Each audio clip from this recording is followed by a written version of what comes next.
Cary Brodie with Town and Country Garden Club, standing in Johnson Woods Bird Sanctuary in Madisonville. Johnson Woods was donated in 1972 by Myron G. Johnson Jr., and he was a big bird fanatic. So in the 70s he donated it as a wildlife sanctuary, but it had become riddled with honeysuckle and euonymus, which is the winter creeper, and English ivy, and it was growing into the streets, and people were driving into the neighbor's yard because the honeysuckle was so out of control. And so I had to find a place for this project. It's small enough that I thought our garden club could work with it. So I'm so grateful that I get to work on this now in an area that is in my little neighborhood, and it means a lot to the neighbors.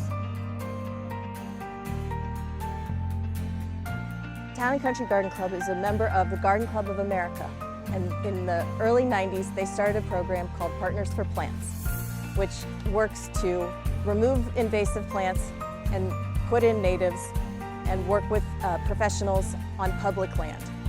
With the Garden Club we had planting days, and on Tuesdays and Thursdays we had slash and trash, where we hand pulled all of the half acre of winter creeper and put it in trash bags that parks disposed of.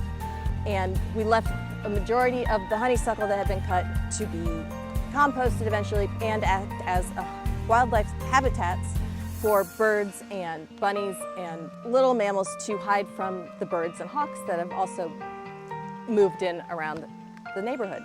We've replaced all of the invasive plants and now have included over 200 different plants in this half acre, different native plants.